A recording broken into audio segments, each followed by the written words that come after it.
Welcome to Synced on Air. I'm your host, Angelique Robb. Our podcast is brought to you live by Turfs Up Radio, and we are very fortunate to have a new guest today, Nataly Mualem from Mualem Law Firm in Ohio. Welcome, Nataly. Thank you so much for having me. Great. Well, we only met recently through my good friend Jay Worth.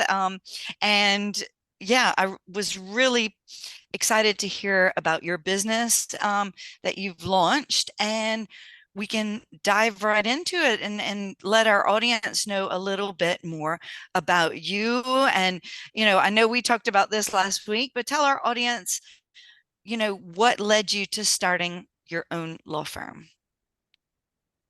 Sure. So, more than happy to. I'm focused on employment-based immigration. That's the primary focus of my law firm. And it was really a long journey to get here. I'm an immigrant myself. I came here when I was 5 years old. And, along with my family, of course, and we had our long immigration journey ourselves.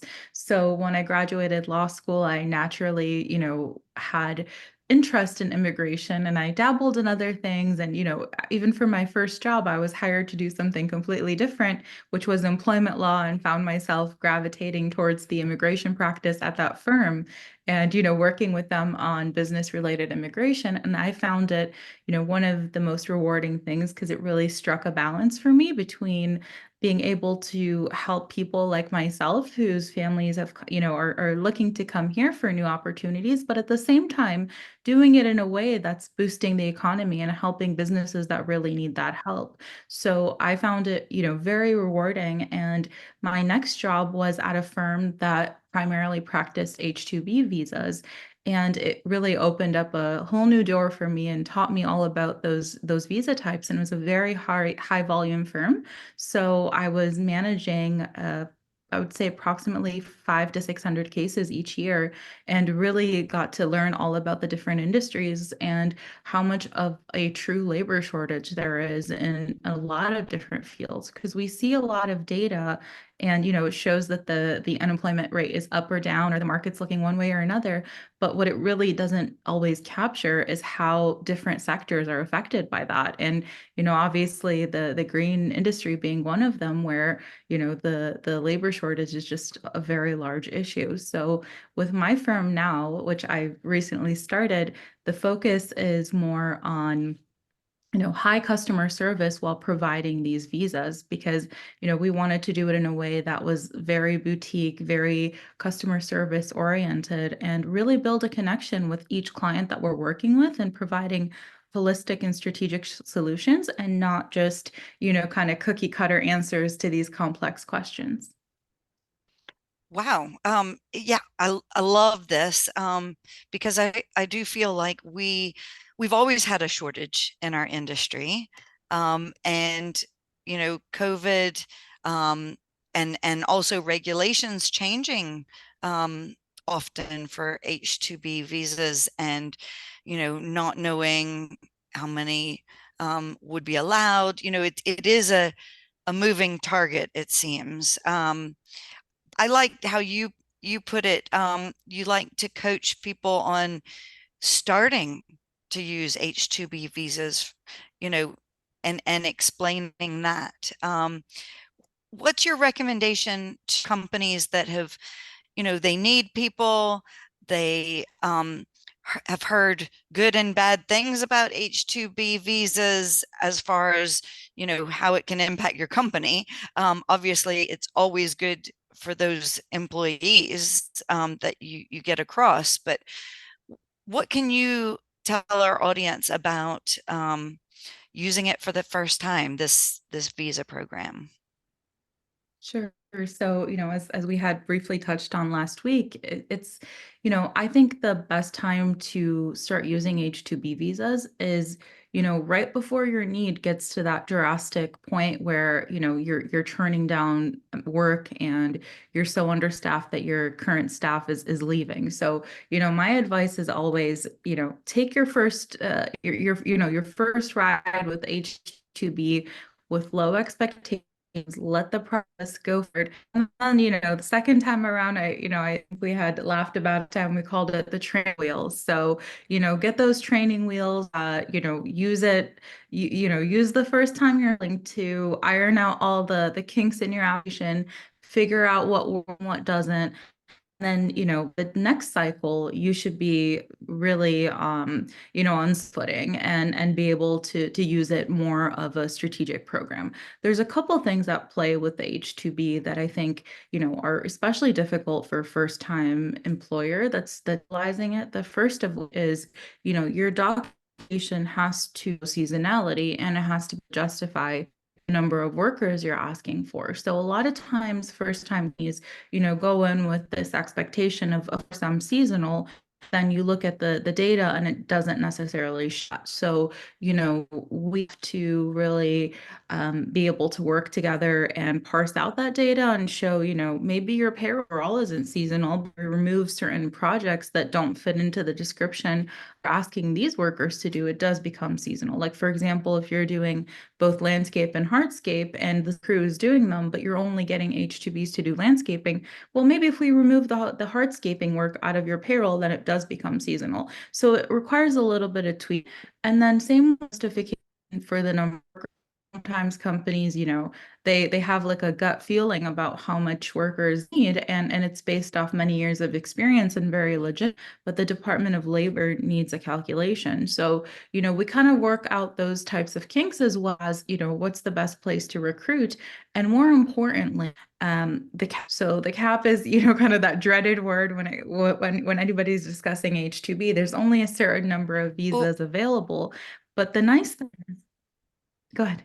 can you start it? Can you start again with the cap because the sound went off and we can edit this section.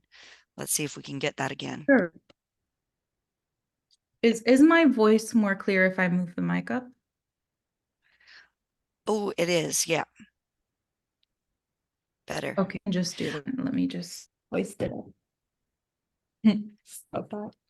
I also think Okay. it's the Okay. So internet. I got a warning that the internet is unstable, but that was the first time that it really cut out what you were saying.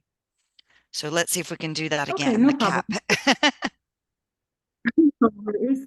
And even after all of this, if to re-record certain sections, I'm happy to help you, just kind of voice over some of we need to. So, the cap is probably the most dreaded part of the H2B process. And it's because there's a very limited number of visas for the need that, all these various industries actually have.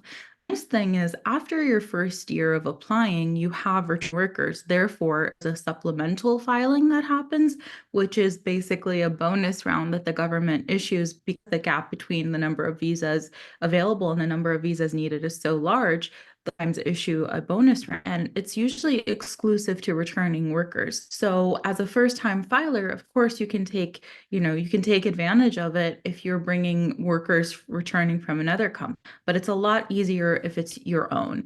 And then the thing that happens is there's a registration as well. So, it's kind of, if you think about it, getting your driver's license, the first time you do it, you have to take an exam. The second time, you just have to go for formalities and make sure all, off all the boxes. So the AB process just recently has adopted a similar thing where, after you file, you get 3 years of registration. And then, after that, after your initial year, you don't, sorry, after your initial year, you no longer have to prove seasonality and justify the number of years if your details are generally the same. So it does process a lot quicker and smoother. And it gets you in line faster because you're no longer, stopping the process to answer the questions that the DOL has. So really, my advice with all of this is just be very cognizant of, this not being a magic pill solution. And, I actually talked to Jay about this yesterday on his podcast, but really be proactive and not reactive when it comes to acting for H2B workers. Because in the end, if you're planning ahead, you're more than likely to end up, fitting from the program. But if you're using it as a last effort, especially if your filing isn't timely, it might not end up being as fruitful. Great. And so if a company hasn't done this before, they might not be aware of, the cost that they need to put in, to the work that, all the preparation takes. Do you have like ballpark costs for starting this process ahead of when you need it? And yeah, just some kind of range because I guess I'm thinking I've never done this before. My first question would be, okay, I need to do it before I'm ready, before and I may not get people the first time. Is that a possibility too? That you might request people, you might, but you don't actually get them? Sorry, that was two questions in one. No, it makes sense. Let me answer your latter question first. Of course, it's Okay. always a possibility you're not going to get what you asked for, but the more flexible you are, the likely you are to get workers because the way that these supplemental caps are rolled out, they'll have special visas for certain countries, like the Northern Triangle countries. If you're open to, recruiting from places you originally thought, you're more than likely to get workers. If you're open to working with a other company that has an opposite season and maybe has cap exempt workers, and I'll explain the exemption in a little bit as well, because I think it's an important point, but that's more likely to get you workers as well as if you are, willing to maybe recruit in the country for people that are ending a contract and looking for new employment to transfer into, that will open up a lot of possibilities. So, there's obviously always going to be a group that doesn't get exactly what they want, and doesn't maybe get the number of workers that they're requesting. But generally speaking, it does gain more stability as you go on and you become more flexible in the options that are presented to you. Like if you have three people specifically from one country that you want, you might not get. But if you open to any workers that, obviously meet your minimum standards test, then there's a lot of abilities out there. The other thing that, we can talk about for sure is the cost. The cost for these application varies by how many workers you're asking for and by what law firm you go with too. So, there's effects it in full ways that from the legal fees point of view, but it also affects it because you're going to have more, fees at the Department of State, and you're going to have more travel cost as well. But the application itself, is a one-time fee per petition. So location, one petition, you pay one fee, and usually that applies to both the attorneys and to the legal fees that are going to the Department of Homeland Security. The fees for the Department of Homeland Security do change depending on whether you're a small employer, which is defined by 25 or less employees, or if you're a large employer. But generally, the more workers that you have, and the more workers you're requesting, the more costly it is. But probably the bigger projects you have on the other side of that coin, that makes it more worthwhile. Definitely, there's a limit, I think, of, I personally would not file an H2B application for a company that I owned if I only needed like one worker, for example, because with all the fees that you're paying, it does end up getting costly. But if you're getting 4, 5, and 20 workers, the fees relative to that are very small. And we've also had a lot of companies come back and, tell us about the difference between using the H2B program, using a temp agency. And for them, the temp agency will at least double the cost in the end. Because, with these fees, you're paying a one-time fee, right? So whatever you're paying your worker, that fee stays exactly the same. You're paying that standard hourly fee. Of course, there's a thousand, tacked on the beginning of that process. But, if you're dividing it up again, among all the workers that you have, sometimes it's as low as, $1,000 worker, all out, foot out the door, basically. Wow. Sometimes it is depending. Yeah. So it really depends on how much you're asking for. But the more workers you have, obviously that lump sum is divided by units, and you don't pay any extra. So you're not paying per hour, you're getting a premium on that hour. While with temp agencies, there's usually a markup, right, of like 20, 30, Yep. 40% of whatever you would pay the hourly fee. So that end up for our clients adding up a lot quicker, just paying that one-time fee. So, again, it's not, I wouldn't necessarily call it inexpensive. I definitely think it's a big investment for small companies.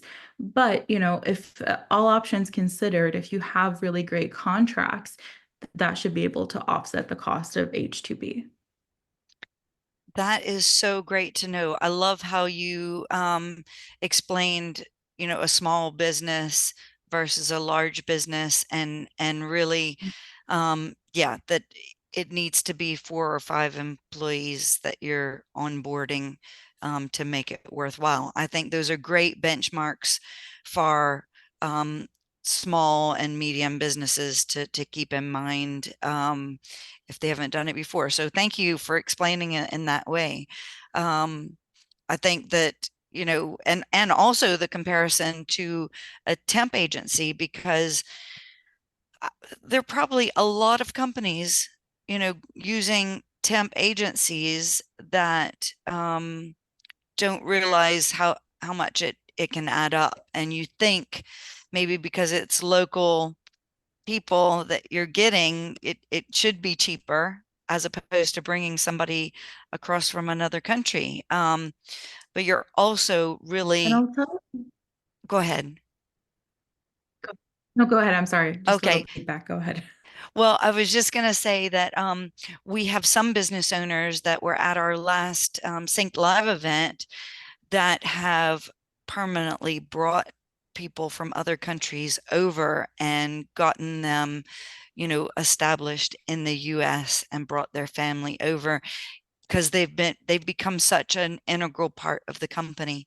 And I love hearing stories about that because, you know, they these people wouldn't come over if it wasn't making a difference in their life, in their lifestyle, in their family life. So, that we're contributing to a better life for people.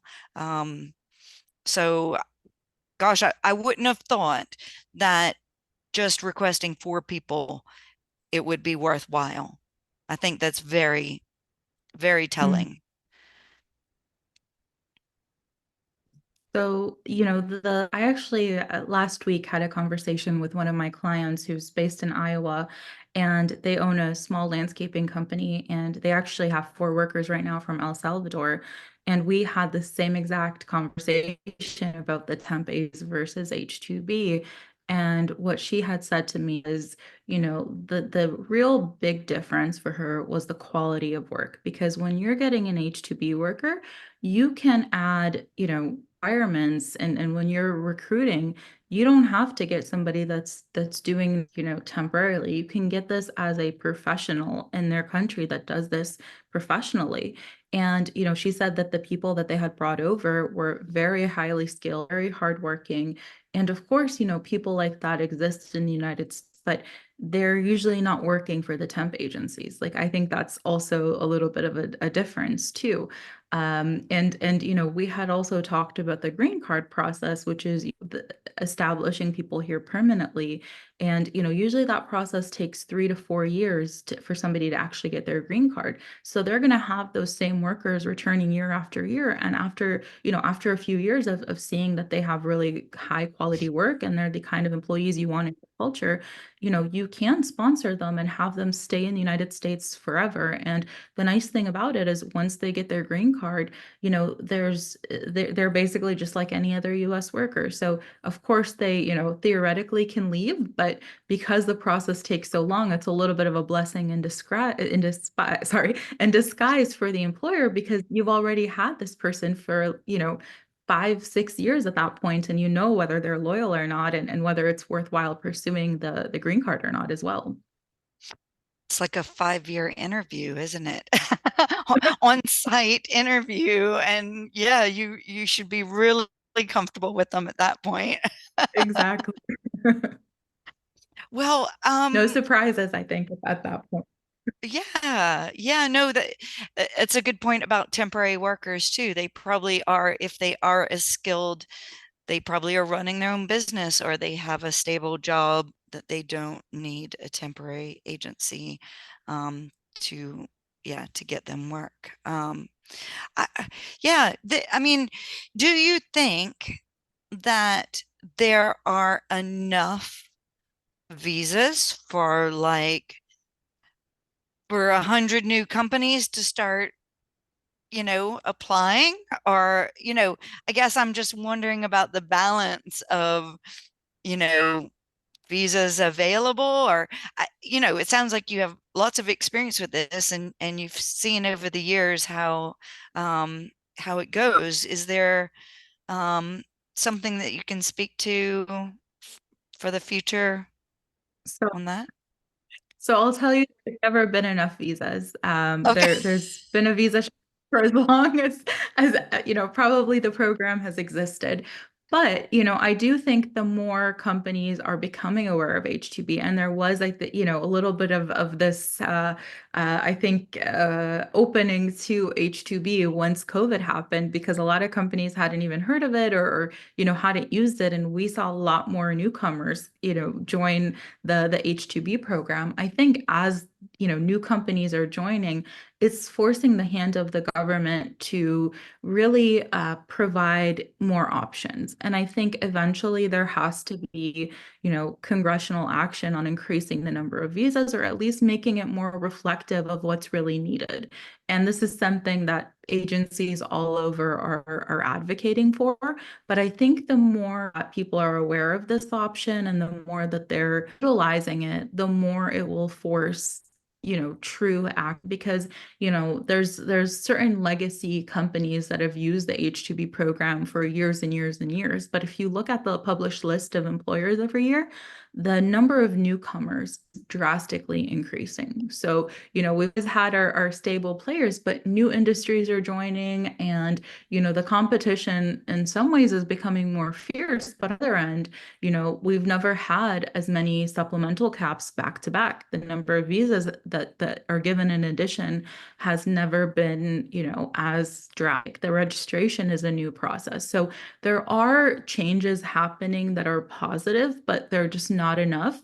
And I think, as an industry, or as the couple of industries that heavily rely on these visas, kind of start utilizing them more, as the gap in labor increases, there will be more substantial change. And I think it's, some of it's political, some of it is there's bigger issues, bigger fish to fry during certain times of for politicians. But generally, I do think that people are becoming more open to H2B. We used to joke that it was like the program that everybody hated on both sides of the aisle. And, now it's like the program that both sides of the aisle, support in one way or another. So it's, you know, so to say, can it absorb 100 companies is probably, the answer is probably maybe, but it really just depends on what happens. The other thing I'll say is,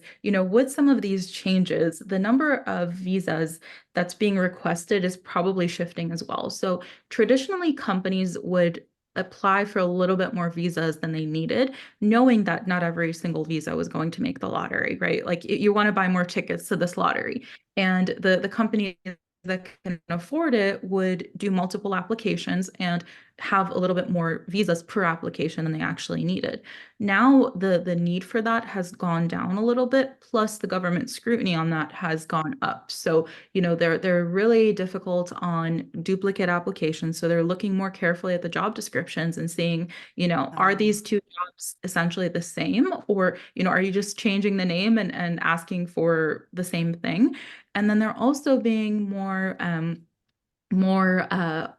strict on the idea of justifying workers. So even when I, did this 3, 4 years ago, we could give a vague explanation of the justification of workers, and 9 times out of 10, it wasn't questioned. Now it's almost, a given. If you don't have an exact equation and a very clear formula, they're going to ask you about it. So they are, being more strict on that. And I think that's opening up a little bit more room for the, kind of the newcomers to the program. And there's also a little bit of a dynamic shift in who's applying for H2B. Like I actually recently read an article that said, I believe it's 8 to 10% of H2B applications the last year were the meatpacking industry. And, previously Oh, that wasn't exactly right. It wasn't a main player at all in this H2B world. So, there are shifts, new industries are coming about it, but I think the most prevalent has always been and will continue to be the green industry. okay. And what kind of chances, in your experience? I know you maybe can't speak for the whole industry, but you get, let's say, the 4 or 5 people that you want one season, and you want them to come back the next season or two. You said something, and I'm sorry if I didn't catch it right, but like that, um, if you pay to apply, you don't have to continue for the next 3 years or something, or it's open for 3 years. Does that mean you definitely get the same people back? Or is there a risk that you could not get the same people? I guess it's speaking about the repeatability of the employees. No, that's a great question. So the registration only applies to your seasonality and the number of workers you're asking for. So it gets you to that permission slip stage. It's the labor certification. I call it the permission slip to be Yeah. able to get workers. And that's what you're registered for 3 years. Is like you don't have to explain again your seasonality. You still have to Okay. go through all the motions. You still have to recruit. You still have to apply. And the cap still applies to you. The way of guaranteeing that you're going to get the same workers is usually through the cap exemption, which, we can talk about. Or if you're doing if you make it in the lottery, you're in group A or B typically, and you basically submit your application before the lottery closes, then obviously you can choose anybody. And then the seconds that usually happens if there is a supplemental cap, which of course is not a guarantee, but just the way that the economy is looking, it looks like that's going to continue to happen. So, again, not a guarantee, but if there is a supplemental cap, the last, several times that they've had it, they've required that you bring in a returning worker. So your old workers would qualify for it. Or you could have your workers be cap exempt. And what that means is, the fiscal year starts every October. And it's unlike our calendar, the government wants to run October through September. So as October 1st rolls around, anybody that enters in on a visa that's issued October 1, through March 31st, they are in that first half of the fiscal cap, and they are exempt from the second half. So if your work really starts in April, but you had a worker come in the previous October to do any type of job, they are now exempt from the cap. You don't have to worry about their spot. They're secure basically. And so Okay. long as you get certified again, which means you apply again, your registration should take care of everything up to the notice of acceptance stage. You do recruitment, which is, we can talk about it. It's relatively simple, but you're looking for US workers to see if any are available. And then, you'll get your permission slip. At that point, it won't matter to you if the cap is closed or open, because that worker who had come in October can come back to your job. And the reason they can is because it's the same fiscal year. They're basically saying, we're going to issue the visas in two pots, basically. But if you've already taken a spot in the first part, we're not going to make you gain the spot again in the second part. We're just going to say that you're exempt. And the way of filing is a little bit different. So we actually have to name the person in the application and say who they are, other than the other type where we just say unnamed workers. But the person has like almost like a golden ticket in their passport that allows them to come back because they've already been counted. So what some companies do, and this is kind of a strategic advantage that we had, I think, talked about a little bit that not all companies realize exist, is that they apply through that October filing for a job or a subset of a application that they have. So let's say that you're a landscaping company that does some fall maintenance, or I even have a company that does Christmas lights, or snow removal, or whatever other service that does not start in April and instead starts October through March. And that cap also is generally easier to get into, so the competition is less fierce because more jobs start in April naturally, or in the spring naturally. If you're thinking construction and landscaping, there's just a lot more that's happening in most parts of the country. So that October filing is a little bit easier to get into. And once the worker is exempt through that October filing, they go back home or they stay depending on what the job is. And then you can roll it over into the next petition. So whether you're doing something like winter all the way through spring, like a snow removal, or if you're doing Christmas lights and they're only here in November, December, and going back home, it doesn't really matter. In the end, they have that exemption. And it's a really wonderful strategy for the companies that, want specific people only. The other thing that I help companies with is, I have companies that are on opposite ends of the country. So, I have actually two restaurants, for example, and this is not landscaping, but, same idea applies. One of them is in northern Michigan and the other one is in South Florida. So you can imagine their seasons are quite different. Um, and Yeah. what we've brought in workers now through the application in Florida, and already talked to both clients, obviously, and they're both on board with this. Once the work is done in Florida, they're going to travel up to northern Michigan and work in northern Michigan. So the company in Michigan is gaining an exemption through another company in Florida, and the company in Florida has a little bit of peace of mind of like, okay, my workers who do want to stay longer have another job, and they're able to do that. And it's, sometimes we're able to do things like that. Sometimes it's, the companies themselves have these relationships, and sometimes we facilitate them. So there are options for sure. If you're creative, think outside the box and, kind of look at all facets of your business and your application. And I think that's why, H2B honestly gets a bad rap, because a lot of the people that have done H2Bs before have done them at places that treat it more like an assembly line. And I think it's, we gotta get out of that mindset and look at it just like any other application that's, immigration related, and give it the attention that it really deserves. I love that. I think it's amazing that you were able to share a worker between two parts of the country, such drastic parts of the country, and help each business out. I mean, that is really, like you said, a boutique service. Yeah, So and the worker gets to work in both Fort Lauderdale and in Traverse City. Can't get any better than that, right? I know. Well, was Traverse City in the winter? No, the Like, other way around. They get to be in Traverse City in the summer and okay. Fort Lauderdale in the winter. So all good.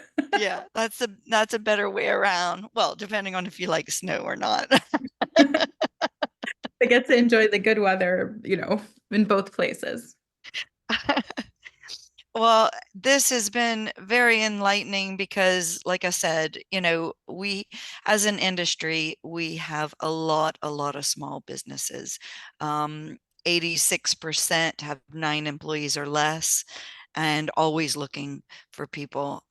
So this does make a really good, opportunity for those business owners to learn about what you're doing and how you can help them. So yeah, really, really happy that we got a chance to explain all, even the benchmarks of, well, you need at least 4 employees to make it work. I think that's so doable for so many people.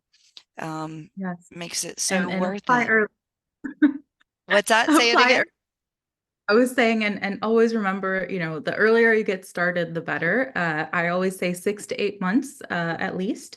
And, just to give everybody a little bit of background of exactly how the process happens. We first have to file a prevailing wage. So that means that, we have to ask the government what is the wage that we have to pay these employees.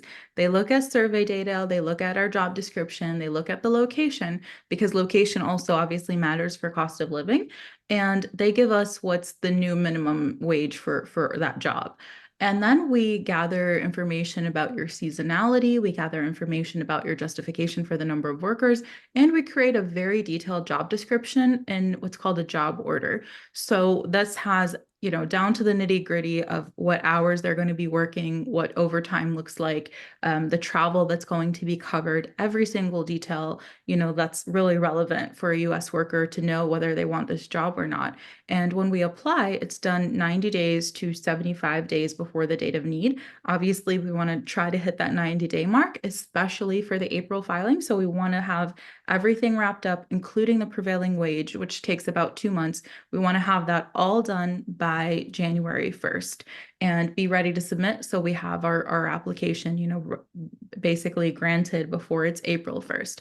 And, at that point, we can either get an approval or we can get a notice of deficiency, which asks for more questions. And, we respond to that, then we get our notice of acceptance and we start recruiting. So that means we post with the state workforce agency, the nearest job center, and at the physical location of the job. If you've laid people off, we usually want to, send them a copy of that job order as well. And we wait 15 business days and we send a report of recruitment. If all of that checks out, you get your certification again, which I find very fondly call the permission slip because Permission people slip. they think they're done at that point. I'm like, no, you just have the permission. You don't have workers yet. And then we move on from the Department of Labor, who's basically agreed that this job is seasonal.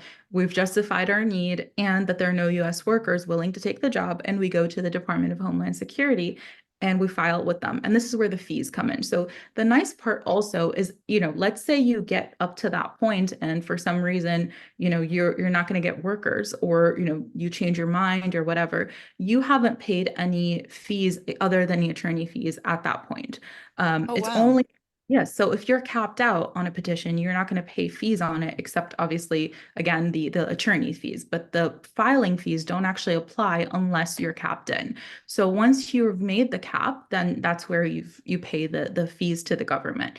And so we pay those fees and we get our application process with USCIS, and then the shift goes from the company and the job to the workers. So now we move to the Department of State at the location of wherever your workers are, and they're going to look then, is this person safe to allow in the United States? And it's more of like a background check, making sure they don't have like negative immigration history, they've never committed a crime, and they do a background check on that worker. If everything looks good, then they issue them a visa and they can enter using that visa and stay as long as your petition is, valid for. So if you've asked for 9 months, they're able to stay for those 9 months. Okay. And really all of that that you've talked about is 6 to 8 months. So it Sounds like a usually lot's going on. it is very quick in succession compared to other immigration visas. And that's why I think, so few attorneys do these visas is because, it's almost like a constant game of red light, green light of like, do something now, but now we can't do it. We have to wait for the next step. And the nice thing about it is you do relatively hear back, quickly. You know what your prevailing wage is within, anywhere between, it's really 4 to 8 weeks. Most times we see it around that 6 week mark, but it's 4 to 8 weeks that we hear back what your wages are. And we have tools to estimate beforehand. And then once we apply, it's usually only a few months of waiting before we know for sure if you're going to get your workers or not. So it's not like, the green card process where we talked about it and it's 3 to 4 years. This is, in Yeah. rapid succession that you'd hear back for sure. Yeah, yeah. No, that's great. Thanks for explaining that because we hadn't really gone over the lead time, although you said, do it before your need arises. Um, Gosh, well, what else haven't we talked about for what you can do for people? I think it's a great service and I look forward to, yeah, introducing you to more of our audience. So, Thank you do so you want much. to tell our audience how to get in touch with you? Sure, of course. The best way to get in touch with me is via my website. It's www.mualemfirm.com. Mualem is spelled Mualem. You can also search the firm name on LinkedIn or Facebook, or on Instagram, it's attorney Nataly Mualem. And, those are the best ways to reach me. You can also reach me via phone at 216-312-4700. And although I'm located in Ohio, we do serve clients nationwide. Perfect. Perfect. Well, thanks, Nataly. Thanks for being on our podcast. And we'll put those contact details in our show notes when it gets posted on the different platforms. So So much. great. Well, thanks for joining us, and I look forward to talking to you more. Thank you so much. Thanks, Nataly. Great rest of your day. Thank you.